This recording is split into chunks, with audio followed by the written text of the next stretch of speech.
आवे बाप समझाते हैं अक्षर ही दो है, राजयोग और ज्ञान। भारत का प्राचीन राजयोग तो मशहूर है। प्राचीन माना पहला पहला, लेकिन कब? पहला पहला भी कब, ये मनुष्य नहीं जानते हैं। कौन से मनुष्य नहीं जानते? बाहर की दुनिया के। बाहर की दुनिया की तो बात ही छोड़ो, तो पहले ही बता दिया कि तुम बच्चों के लिए इतनी बड़ी विश्व के अंदर अपना ही छोटा सा संसार है, तो बुद्धि कहाँ जानी चाहिए? ब्राह्मणों की छोटी सी दुनिया के अंदर ही बुद्धि बनी रही। वो पुरानी दुनिया तो पुराना जन्म की बात हो गई। अब हमको नया जन्म मिला है। इस ब्राह्मणों की दुनिया में सारे 500 करोड़ दुनिया की शूटिंग हो गई। ब्राड शूटिंग की इसी में समाई हुई है, रिहर्सल हो रही है। तो मनुष्य नहीं जानते कि प्राचीन माना कब, क्योंकि कल्प की आयु लाखों वर्ष कह देते हैं। भारत का प्राचीन ज्ञान और योग तो सब चाहते हैं, जिससे भारत स्वर्ग बनता है। किससे बनता है भारत स्वर्ग? प्राचीन राजयोग और ज्ञान से। अब तो भारत बहुत सुखी है।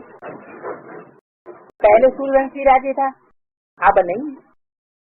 फिर उनको याद करते हैं कि वो राजयोग किसने सिखाया, वो ज्ञान किसने दिया, ये बात नहीं जानते। समझते हैं गीता में जो ज्ञान दिया गया है वो कृष्ण ने दिया होगा। कौन समझते हैं? ये बातें भी कौन समझते हैं? पहले भारत में ये जो संस्कृत की गीता लिखी हुई है, उसमें तो गीता का भगवान कृष्ण ही माना गया है। लेकिन वो तो ब्रॉड ड्रामा हो गया, उसकी शूटिंग कहाँ होती है? ये रिहर्सल करने वाले कौन? जिन्होंने ये शूटिंग की, रिहर्सल की, गीता का भगवान कृष्ण है, साकार है, निराकारी स्टेज वाला नहीं है।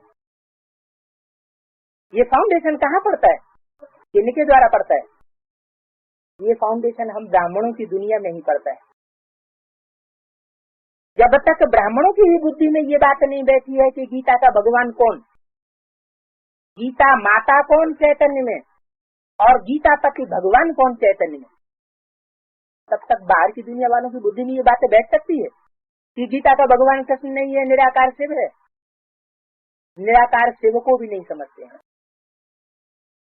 निराकार शिव का मतलब ये नहीं बिंदु, वो बिंदु तो कुछ करता नहीं है जब तक बिंदु रूपी स्टेज में। वो बिंदु जब तक साकार में ना आए और निराकारी स्टेज को प्रत्यक्ष न करे, तब तक वो संसार में परमात्मा बाप बन करके प्रत्यक्ष भी नहीं होता है। तो वो निराकार, निराकार का मतलब सिर्फ बिंदु नहीं है, उसका गहरा अर्थ ये है निराकारी स्टेज वाला।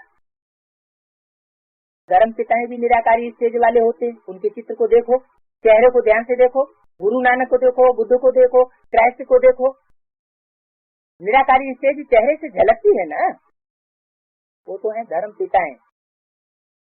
लेकिन उन बापों का भी बाप जब इस सृष्टि पर प्रत्यक्ष होता है आदि सनातन देवी देवता धर्म की स्थापना करने के लिए, तो वो तो कितनी निराकारी स्टेज वाला होगा। एवर लास्टिंग, एवर प्योर कहा जाता है। एवर प्योर का भी कोई प्रूफ चाहिए। निराकारी, निरहंकारी, निर्विकारी का भी प्रूफ चाहिए, सिर्फ कहने की बात नहीं है। तो जो समझते हैं कि गीता में ज्ञान कृष्ण ने दिया होगा, उनको लाखों वर्ष हो गए, इसलिए प्रायलोप हो गया। नहीं तो बाप से वर्षा लेने में बच्चों को कोई भी तकलीफ नहीं होनी चाहिए। बाप की